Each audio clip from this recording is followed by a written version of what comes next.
Well, hello and good morning on this wonderful June 5th.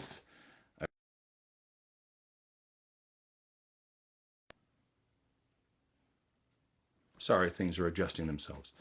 I realized probably a black t-shirt is not the best choice. Now that I'm seeing myself live on camera for this, I do look like a talking head. But trust me, all of me is here. Thank you to everyone and anyone who posted online their well wishes and hopes and prayers and everything for me for my recent surgery.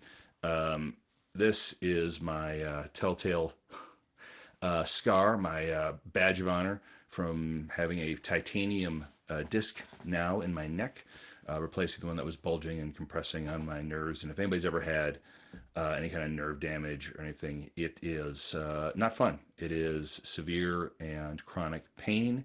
It is weakness. It is muscle atrophy. It is lack of function in parts of the body, etc. And that's what had happened to me.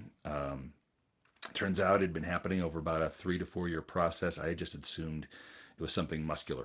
And then MRIs and CAT scans, everything showed it wasn't. It was something entirely different that required immediate surgery, which cost me some events I had planned on attending last month, including traveling to help care for my father, who had also undergone a different type of surgery. Anyway, personal stuff aside, I just want to say thank you for all of you who chimed in. I'm on the road to recovery. I don't have to wear the bandage or the neck brace anymore. I still have some load limits on what I'm allowed to lift and activities I'm allowed to do, but those will start thinning out and petering off over the next month, 2 months.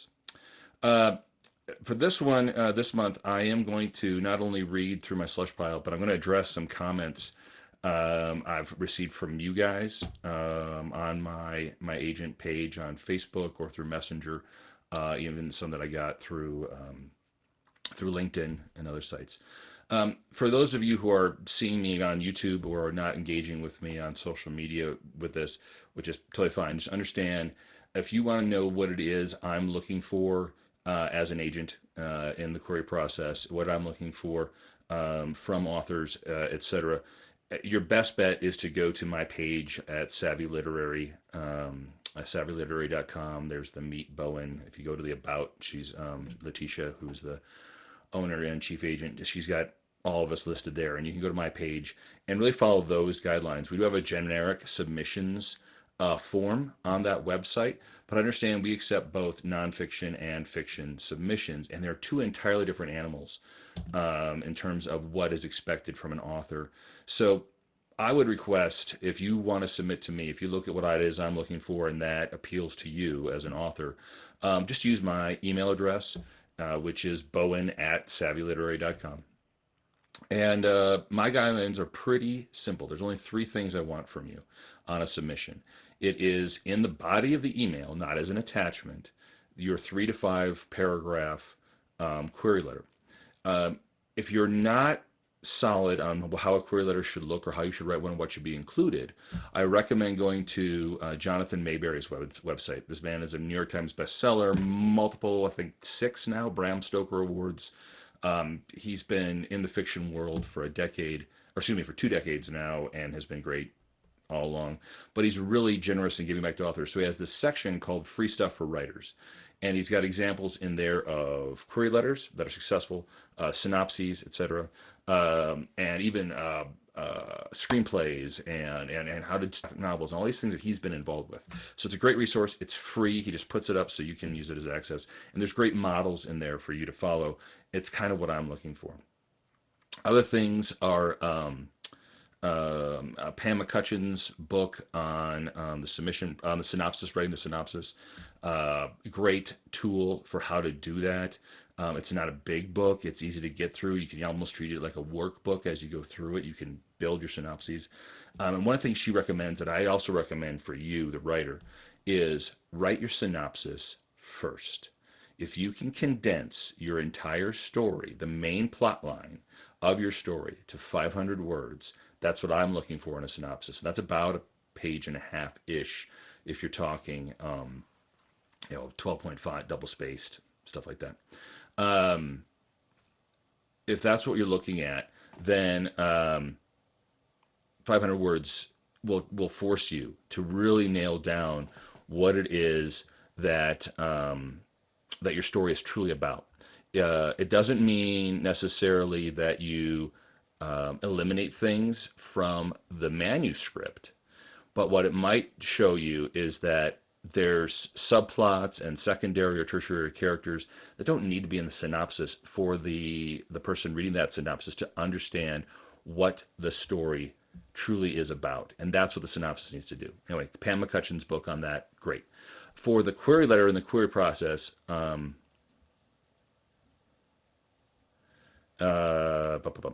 I'm getting these wonderful little notes from my computer about turning certain things off. So that's what I'm doing. Sorry. It's basically just to optimize doing this video with you, which I thought I'd already done, but it doesn't seem to think so. So isn't technology wonderful? Anyway, I show this almost every time. Where is it? There it is. QueryCraft and Jehodab. In previous videos that I've done, I've included the link, so I'll probably do it again this time. I just really want to give you guys resources so that when you do query, you're putting your best foot forward. You don't query with the idea that if I do it in a different way, if I send a different format or a different thing, that I will stand out. Okay? No. What you'll do is you'll end up in the trash heap, is what's going to happen, because it's the first gate of seeing, can you basically follow instructions? Can you adjust to requirements? Because if I accept you as an author, I like your manuscript, I like your story, and I want to work with you, there are things that are going to happen between us saying yes into the agent-author relationship, which is this partnership that we're going to have going forward to try to get your manuscript published and out there in the marketplace. There's going to be a time lapse that might require me looking at it and going, hey, you know what, you might need to sit down with the developmental editor on this, and maybe I can help set that up for you. That there's certain things that aren't flowing, there's certain things that aren't connecting, whatever. But there's enough of the story there that I want to put that time in. Let's say we actually get it sold or get it to an editor. An editor is like, yes, they have the buy-in as well. They like this. That's just another gate we have to get through with that manuscript, because that editor then has to pitch it to their entire editorial team at the publisher. And that's everything from senior editor to the head of marketing to they might have a developmental team, all this other stuff. They have to be on board, or enough of them on board to take on the project. So that's going to take time. And in that process, they might want to see some changes. And it might be some of your darlings that have to go if you want to get the book out. And so you have to be able to adjust to that. You might have this vision for your book or your manuscript in terms of you want to see it turned into a streaming series, you want to see graphic novels, all this stuff. That is not something to even mention up front, because I have no control over that whatsoever. Nor can I go forward to any editor or any publisher and say, okay, for us to have a deal, you have to agree to doing all these things for this author. In terms of, you have to be able to set up all these other multimedia channels in the beginning for them to say yes to a contract. That's not going to happen. It's just not. What's going to happen, the way it works, is we get the manuscript sold. We go through all the gates and checkpoints to get the manuscript a yes from a publisher. And then a contract negotiation in terms of, do we agree to the terms to get this manuscript out there? And that's going to have to do with marketing and rights, et cetera, et cetera. And some rights you might want to retain. Some rights the publisher might not be interested in. And so if that book is then successful upon release, and now we're talking 18 months to 24 months out, which is usually judged by the pre-sales of said book. So once it's available for pre-sale, if they're not seeing a certain amount of tractions, they might not be interested in doing a second book with you or whatever. So there's all these things that have to be done. There's going to be requirements from you, etc. And this query process is that first checkpoint for me, the very first person who's seeing your material to go, yes, this person understands that publishing is a process, and that publishing is going to require effort from the author that they might not always agree with, but if the end goal is to get the book out there and have a contract that's viable and mutually beneficial, et cetera, in terms of the publisher has a product they can market, and you know that it's being marketed in a smart, professional way that's not messing with you, it's not going to screw you over either, then yes, then we move forward from there. But anyway, I just wanted to say all that up front. So there's the first 10 minutes of caveats. But let's get to the slush pile, and then we'll kind of come back and address some of the questions and issues that I just talked about, and that I know some of you have asked of me or have thrown at me in ways that aren't necessarily nice, but I get it. So we're going to start with one that came actually through my boss at Savvy. And now I'm saying that going through Letitia is the best way to get to me. No, what happens is if you use the submission form on SavvyLiterary.com, that all goes to Letitia, and then she will distribute as the case may be to who she thinks, which agent might best get it. But the problem is that submission form does not request of you or require of you the same things that I'm asking from you on my page. So if you know you want to pitch to me, you want to query me, go to my page at Savvy Liter and just use my email and submit the 3 things I'm asking for. Query letter in the body, attach a synopsis, attach the first 3 chapters. And that's it.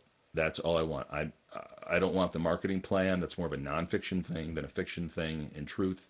I just want those 3 things. All right. So moving on. Again, these are all redacted so that you're not going to get names or titles or anything that might identify who's submitting this. All right. And I haven't read these before. These are all, when I do this for you, it's all first time. So it's all fresh, and I have no prejudgments. Dear Bowen, because of your interest in fantasy novels, I'm querying with my Slavic myth-based story at 107,000 words.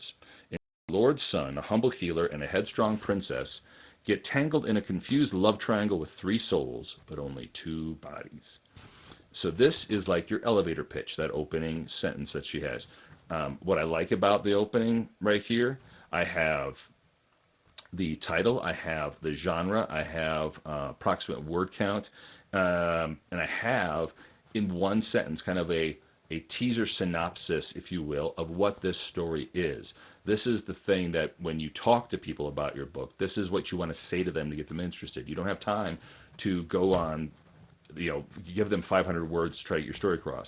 This person has done it basically in this first paragraph doing 1 sentence. So good on this person. Mira, a talented, club-footed healer, is accused of being a witch simply because of her appearance. She flees to the border to escape the king's elite warriors, the Blood Guards, and conceal her ability to heal both body and soul. Zoran expects to inherit his father's lordship until fate turns him into an outcast.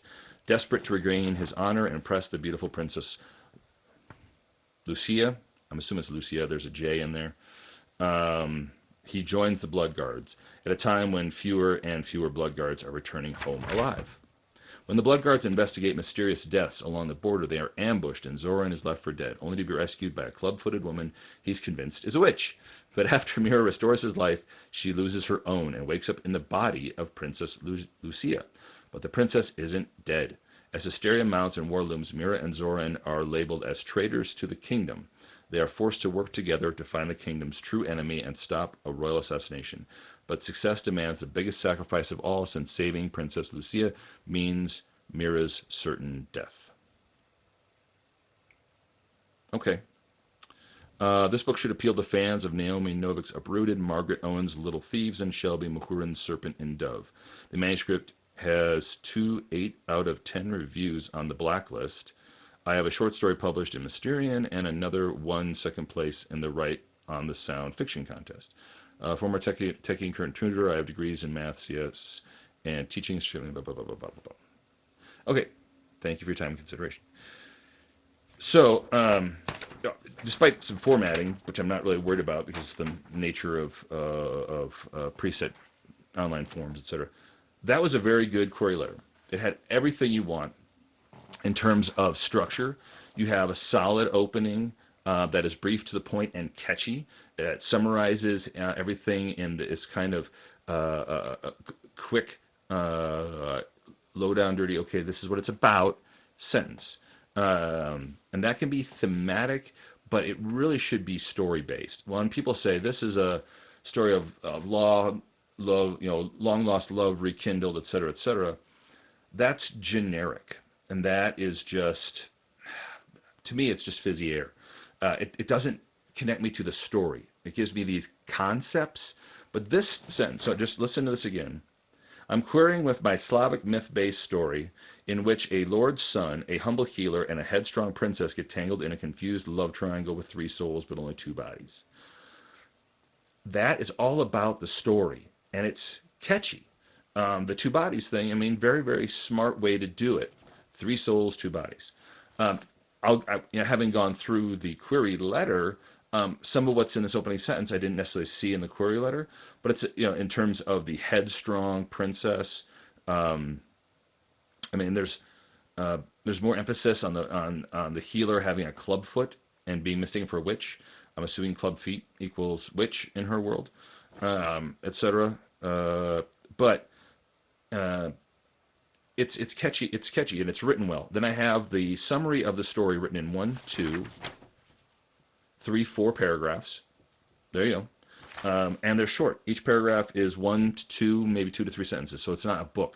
There's not a lot of, there's a lot of white space, which makes it fast to read. And she condenses because she's dealing with 3 characters coming together. 1, 2, 3 paragraphs are about the 3 different characters in some way. Princess Lucia seems to have less of a focus here, which makes me think that in the story she's primarily a vessel. However, talks about her being headstrong, and then anyway, because I'm talking about it so much, that means I'm intrigued. So yes, I'm going to read the synopsis, and I'm probably, if the synopsis I like, I'll go on to read the 3 chapters. That's what goes on, and then it can respond to the author about it. But this is a solid, really good. It does everything a query letter is supposed to do.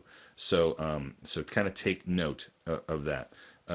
If you are writing a query letter and it can't fit on one 8.5 by 11 page in the 3 to 5 paragraph format, then it's too long. You've got too much in there. There's things you can thin out. Something to look at. So I like that one. Next one.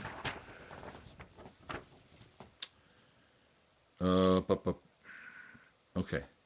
Mr. Gillings, you are being contacted for this preliminary query because of your profile,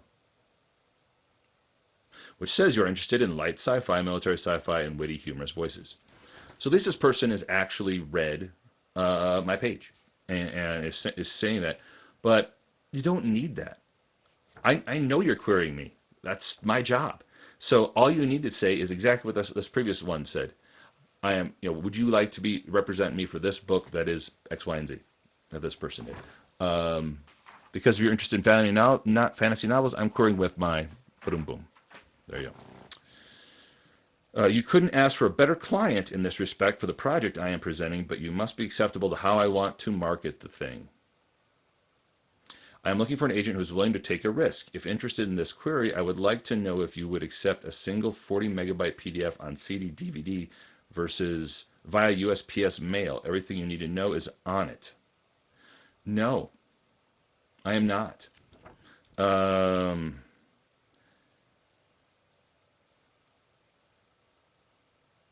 Request for your permission to submit novel Superheroes Time Walker adaptation for television, 6 episodes based on the unpublished novel from 1986. Registered copyright.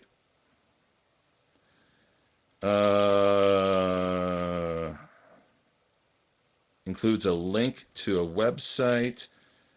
I want a low-budget television series depicting the saga I have put together. There are 2 years' worth of episodes based on my notes and the 6 episodes I put together to start the saga, all based on a 225-page unpublished novel I registered from 1986. You could actually syndicate the show after only 2 years if you did it on a Saturday morning once a week.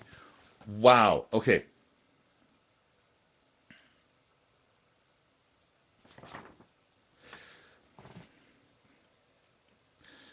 So this person has a distinct vision of what they want from their story and their product.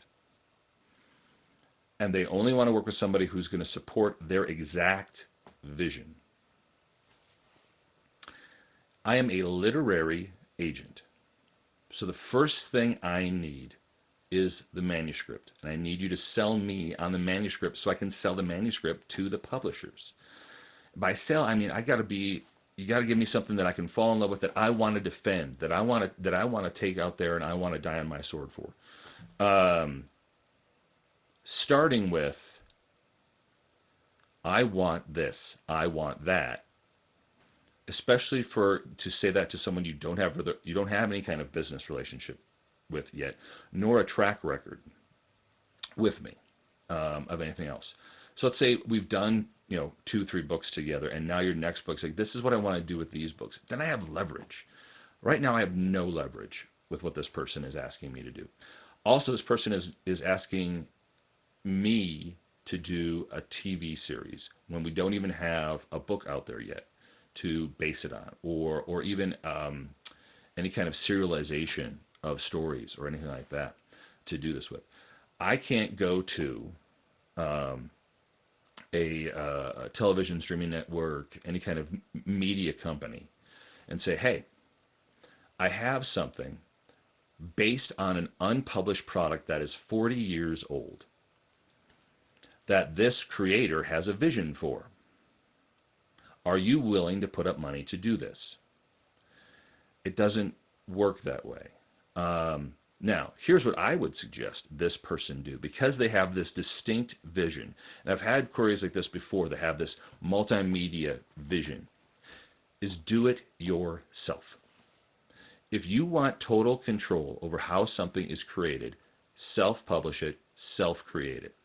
Find a team that you can work with in terms of, if you don't have the expertise to put out the streaming show that you want to do, obviously you can do a web series.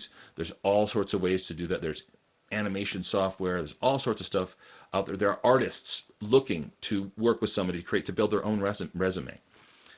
Do it that way. Get it out there. Get it on YouTube. Get it on your own website, whatever. And do it that way. So then you are building something up that you now can then move forward with.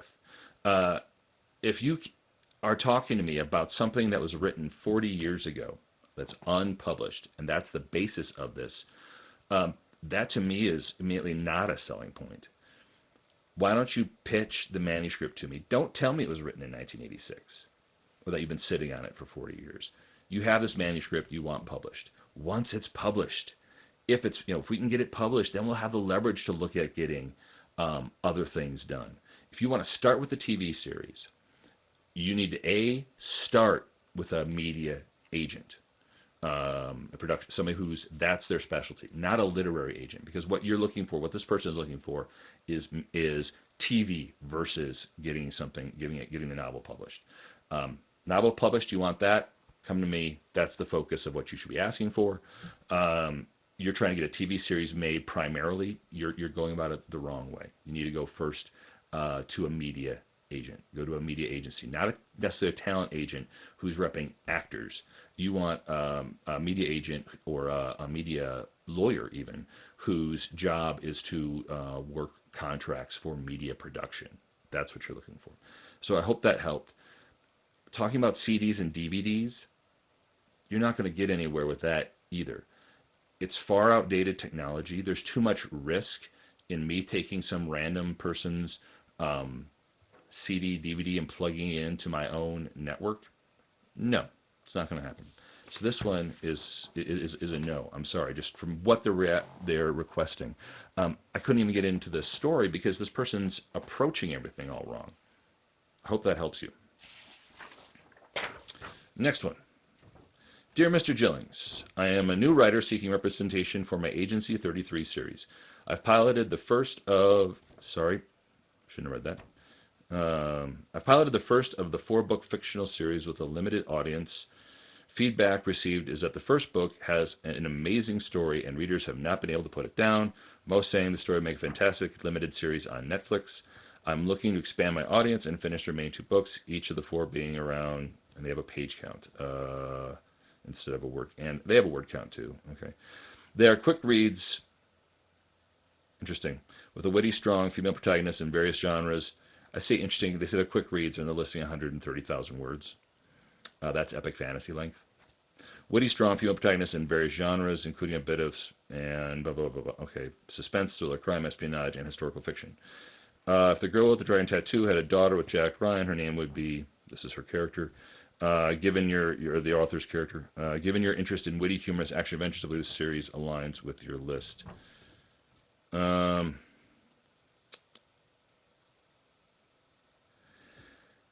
It doesn't say anything about what the story is, just that 30 people have liked it. Can't put it down. Would make a good Netflix series. I mean, that's all positive, and I wouldn't want to poo-poo any author from embracing that. Hey, I've got the people that have read this like it. Okay, great, but that doesn't tell me anything about the story. I need the story. That's what querying me is. Not saying, hey, all these these other people liked it, so you better too. That's not what I need. What I need is you to sell me on the story itself, and I'll let you know if I like it. Because it's fiction. It's going to be subjective, even if you think it fits in the genres I'm looking for. I might not like it enough to be willing to defend it. Again, that's what I have to be able to do. I have to be able to look at you, the author, and your work and go, yes, I want to partner because I think we can move forward with this. And that doesn't tell me anything about the story and the query. They've attached a synopsis, but because the query itself doesn't say anything, why am I going to spend my time reading the synopsis? I don't have any idea what the story is other than your friends like it. Great. Okay? I would suggest anybody who's hearing me and I'm saying no about their query, take this as an opportunity to revise and resubmit the R&R of publishing. Take these notes that I'm giving and revise your query into the format I'm talking about, that 3 to 5 paragraph query letter that fits on 1 page. Go to Jonathan Mayberry's Free Stuff for Writers, check out that query letter sample.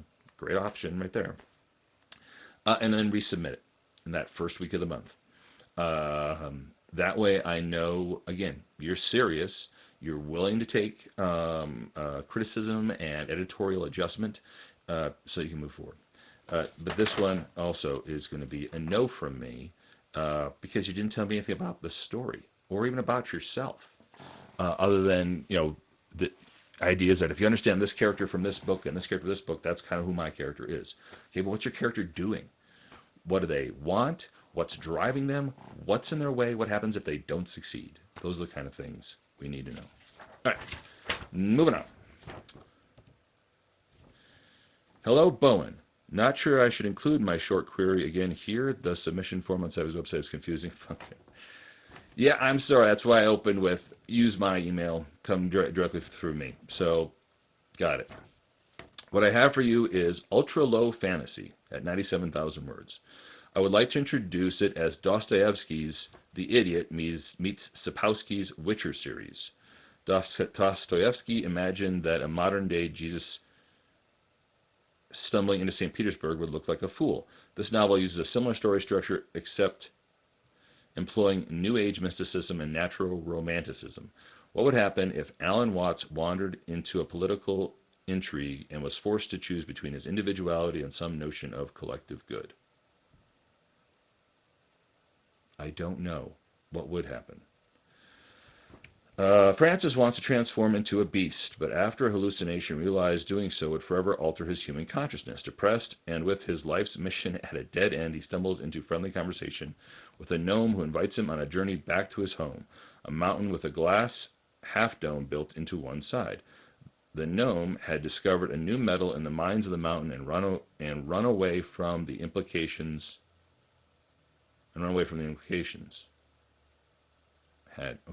Upon returning, much changed. A huckster is pretending to be a wizard and providing a version of electricity to the mountain. He has the help of an alchemist who has her own grandeur and secret vision for the possibilities of this refined material. These two characters' arrival spark a fire in the smoldering coals of power struggle. Rebellion and death are inevitable. There is a foundational battle between individualists and collectivists. How does this power struggle look from the perspective of a bumbling mystic?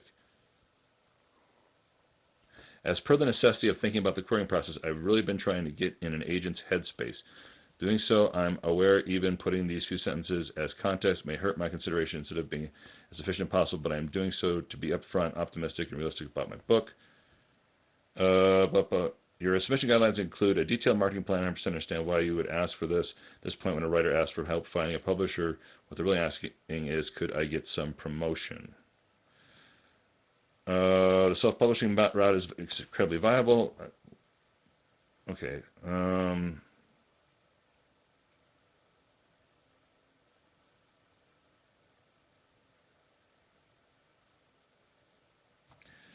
I've written essays which will still get consistent views. I don't have accolades. I dropped out of college to read and write with self-direction. For the last 18 years of my adult life, I have focused solely on trying to be a better writer. I have many works to my name, but this novel is the first for which I'm aggressively seeking representation. That's primarily because this is the first book for which I found the plot. I learned how to incorporate emotion into the work and watch. Okay. I appreciate this author being honest and upfront. I do have a feeling that if I wasn't doing this live with you, I would have stopped reading at the second paragraph of this. Because A, I found it a bit confusing. Because is the character Francis our main character, or is it the gnome? Because after the first sentence describing Francis, and after Francis meets the gnome, everything's about the gnome and the metal and electricity. So I don't know who it is we're following and what we're doing. Throwing in names like Dostoevsky and Sapkowski and things like that, that's great, and wonder that you want to do that, but it doesn't help me really understand what it is you are looking to do with this story, or what is this story about. The second paragraph is better, except like I said, we lose who's our main character. Is it just Francis? Is it the gnome? Etc. Because the gnome seems to get more traction in the latter half of the paragraph. All this about this is my whole story, and giving me 4 paragraphs, basically 5, just talking about, hey, I don't understand, and I really don't have the background, and this is where I'm coming from, and all that. That doesn't sell you. I appreciate the honesty, but what it does as far as what's being shared is make me hesitant going forward. If you're saying this is the first book that I found the plot, all right, are you going to be able to find it again? Is this a one, and you can summarize that by saying this is a standalone novel. Okay, I'm seeking representation to get this lone novel published. Great, I can work with that as long as I understand what it is that I am truly backing and supporting and trying to sell out there. If this is your honest situation, I get it. You don't need to share that with me in the query letter because, again, like I said, it makes me hesitate. It makes me, is this person truly ready to have this published and deal with what's going to take being traditionally published, etc., with their story? I'm not saying it's not. I'm just saying this query letter makes it really sound like what you want is my pity, not a professional relationship. You want me to feel sorry for you and the work that you've put in, and by doing so, therefore, represent you. Hey, I've had this really hard time. I've kind of struggled, and I'd really appreciate if you represent me. I need the story to do that. Okay, I need to understand where you're coming from in terms of this is what you're willing to put forth in the partnership moving forward. I'm not going to take on an author because I feel sorry for them, or oh wow, they've really struggled, and I'm going to give them the shot. I will do that for an author that I know is going to be able to be professional about the process moving forward, the partnership we have to create, and the effort it's going to take to get their book published, and what it's going to take from them moving forward. And it's not going to be a woe is me. That's not going to get it done. It's going to be, this is what I've done. Even if you haven't done anything, say, this is my debut novel. This is the first novel I've written, and I'm really eager to get it out to the public. I think it's different in the marketplace, or however you want to pitch it, but it's got to have some confidence behind it. Your pitch has got to be, I love my book, okay, and this is why. Again, that very first one we went to that I said is written very, very well. There's none of that about it. Other than they say a manuscript has 2 8 out of 10 reviews on the blacklist. Awesome. That means other people have seen the manuscript who aren't in the industry and just given feedback. Great.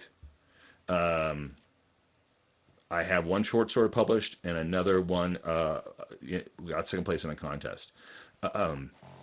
Great. Maybe you haven't even have that. This is my debut novel. And move on with this is who I am. Not this is who I am, the woe is me, struggling to write. This is who I am in terms of this is my background. The whole thing that I'm self-educated. Great. That means you're a go-getter. Okay? Not I dropped out of school. Just say I am self-educated. Great. Or what your job is, your day job. You want to connect your bio to showing some level of expertise with perhaps the subject matter of your manuscript. And we're talking fiction here. But for example, if you have some great action fight scenes in your story, you put in, you have experience. I've trained in martial arts for a year. Or I have 5 black belts or whatever. I was in the military. I have a background in computer services, whatever. Just an honesty about you.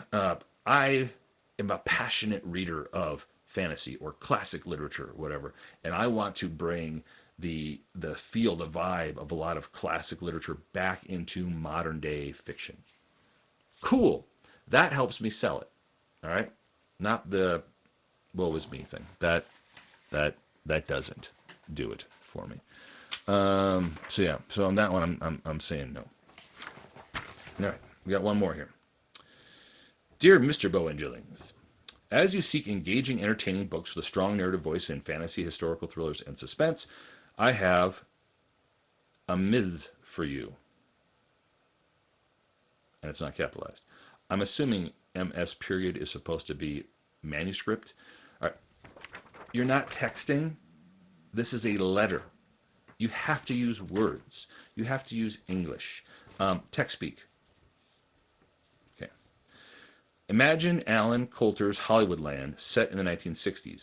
My book is a mystery that unwinds among science fiction, fantasy, and mystery writers in 1966.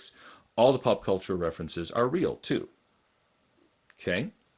Why would anyone want to kill Noah East when he appeared as... Okay, let's give it away.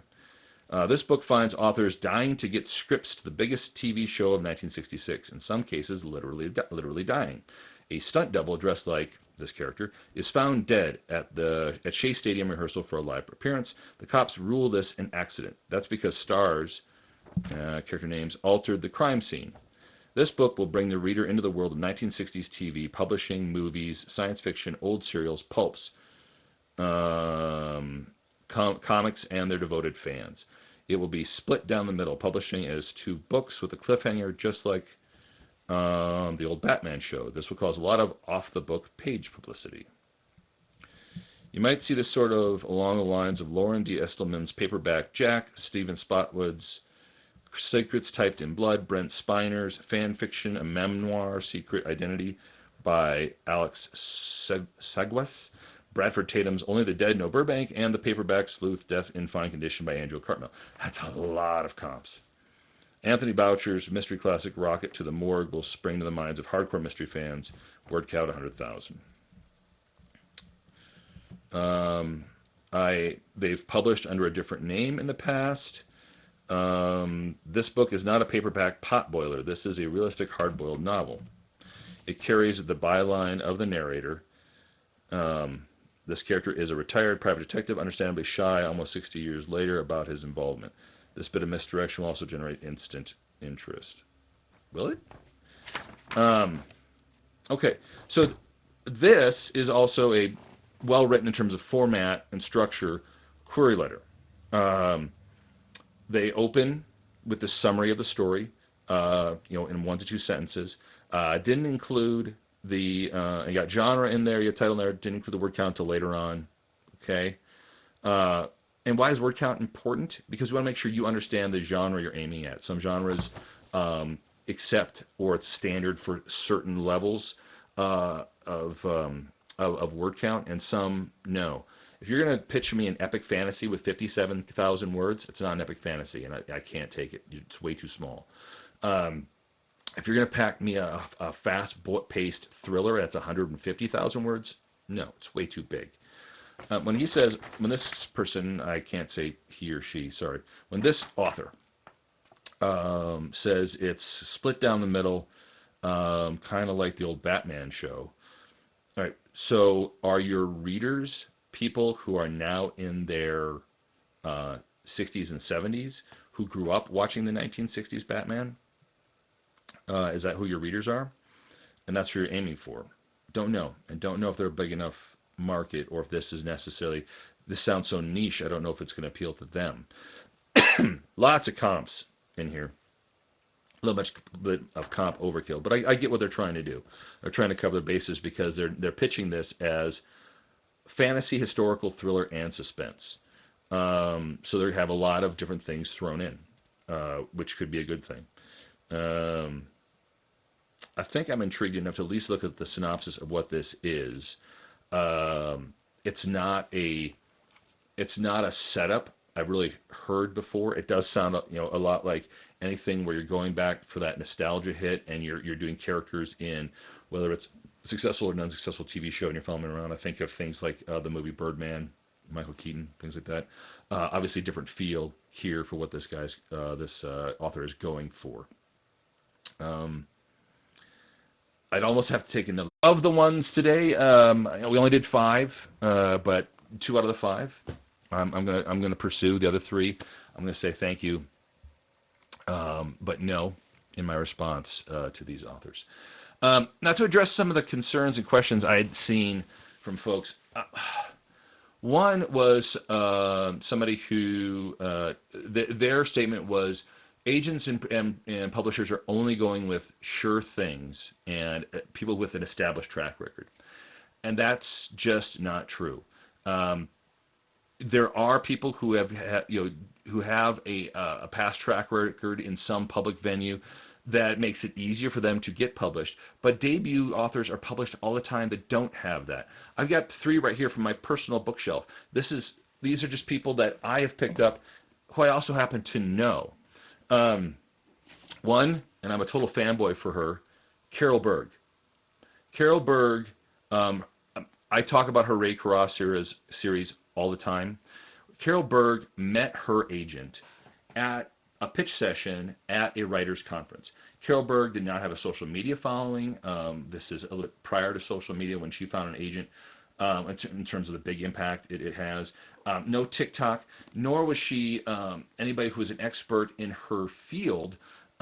She wasn't an English professor who had been published in multiple journals, nor did she have a ton of short works published, and she was already a big name through like Arthur C. Clarke or Asimov's or any of those, or Science Fiction and Fantasy Magazine or anything like that.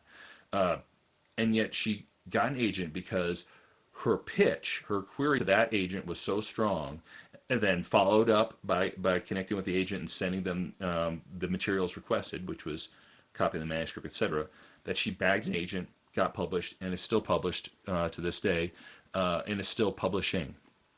So if you,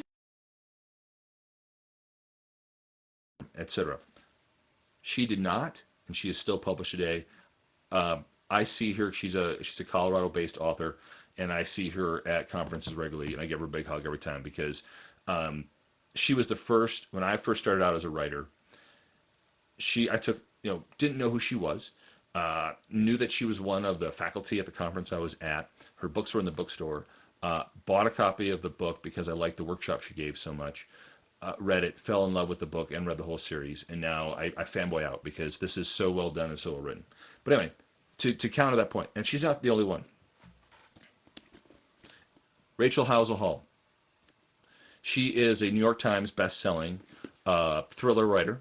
Now also has a very successful romantasy series, so she's a multi-genre writer. Same thing. Did not start out with a platform. Got her or any kind of past history. She started by writing short stories. Got involved in contests actually, and then met people.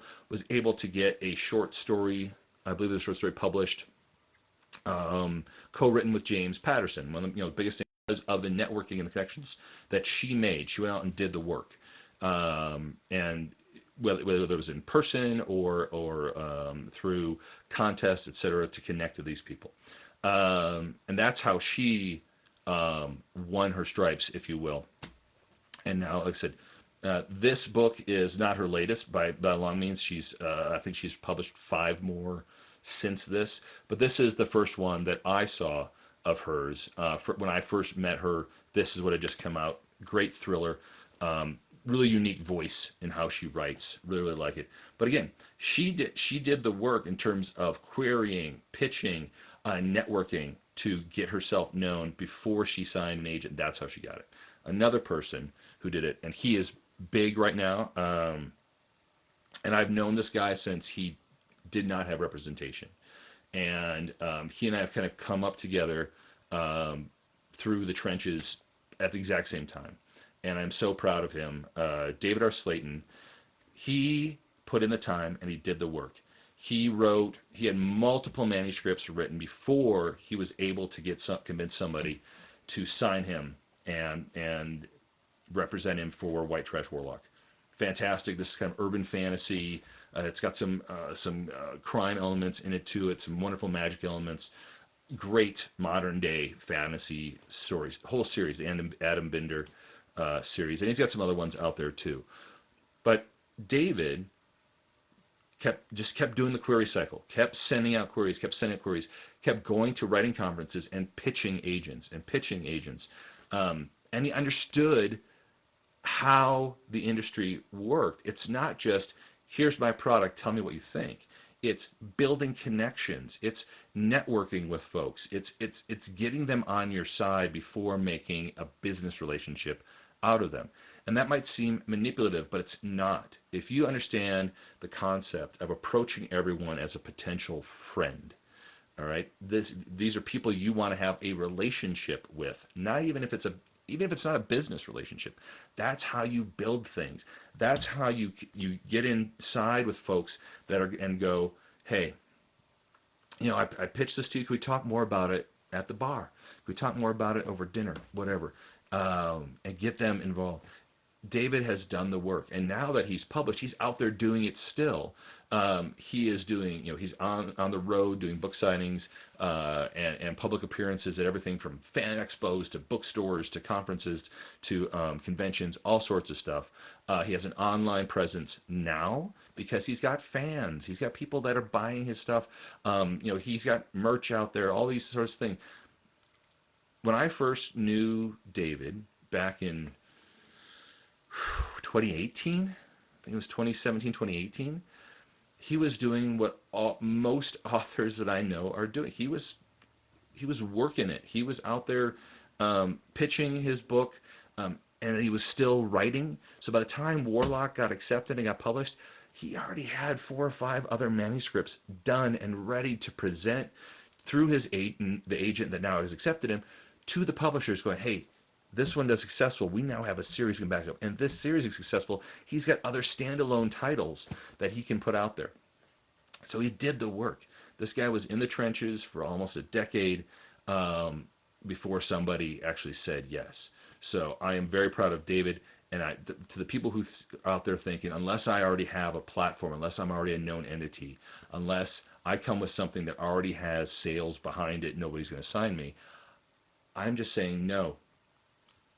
that all helps, particularly in nonfiction, that you have some kind of track record or following. But in fiction, not necessarily. What really is going to get you out there and get you noticed is what I'm talking about here today. And I'm going to do this every month for you guys. And it helps me too, as an agent, to be able to see this and talk through it, not just read it alone to myself. We need a query that hooks us. We need a synopsis that is clear and engaging. And we need a quality manuscript that keeps us going all the way through, from the beginning to the end. The made-up word of unputdownable is kind of what we're looking for. Now, as an agent, and editors even, understand they're going to look at something and say, does this meet certain criteria? 100% of it doesn't have to be perfect going in, perfect for us. It might be perfect to you. That's great. If you honestly feel that this is the best thing you can do and I can't change it anymore to make it any better, that's what we want to see. And then what we want to see is, okay, are you flexible enough that when we look at it, we see something, well, maybe this part's a little weak, or maybe this is an extra thread you don't need, or maybe you need to build this other part up. Can you flex with that? And you might hear it from your agent. You might hear it from the editor, whether it's your developmental editor, whether it's an editor whose whole job is to just whether it's copy line edit, etc. All these folks might have something they want to send back to you and say, I need you to fix this and that. I need you to change this and this. And every time it hits a different tier, that might happen. And and then by the time it's in the publication process, you and I, your agent, will have to go, yes, we can, or no, we can't, and here's why. Here's why we think, no, this needs to stay. Otherwise, you lose this, this, and this in the story, etc. So understanding that going forward. Other things I wanted to address as we come up for this time is just simply reading the submission guidelines and adhering to them for those you are submitting to.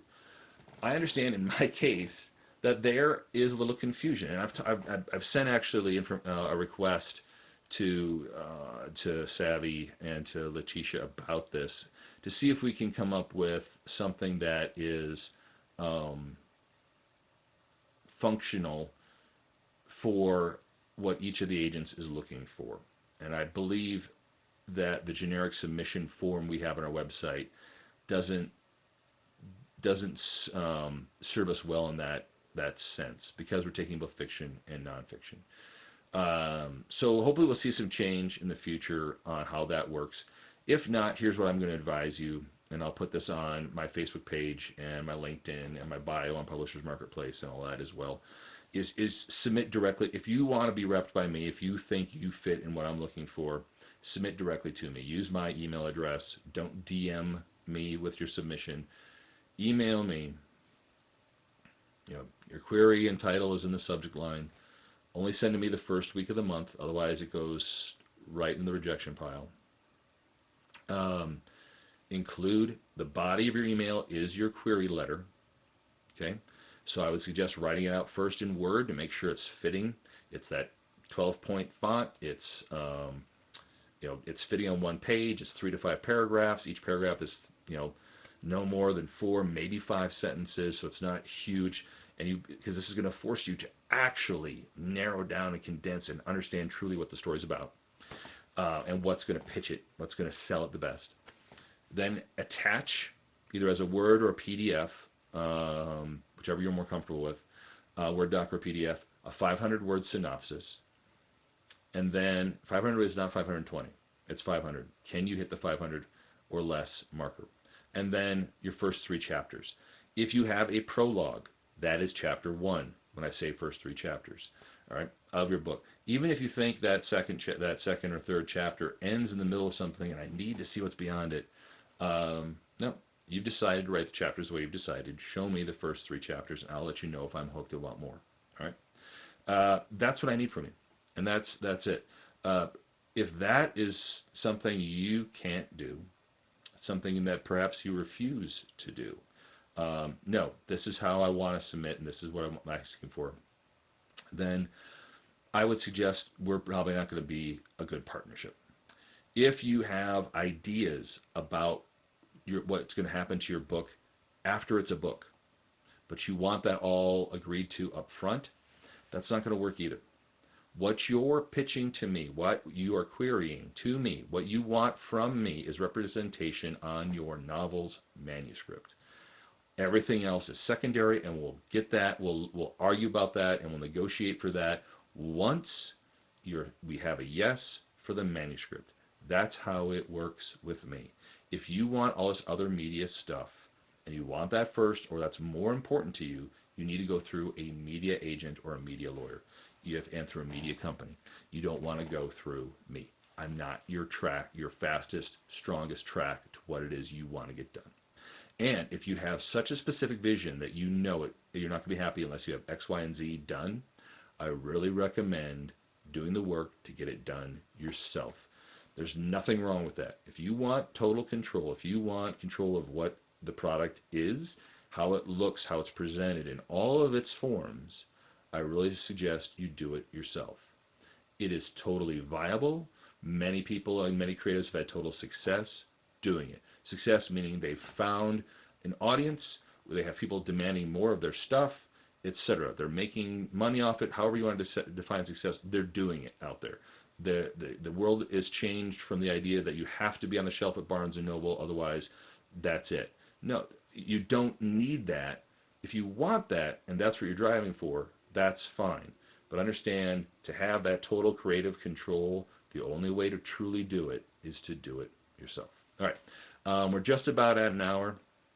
You'll find this up on the YouTube channel in a little bit when this is done.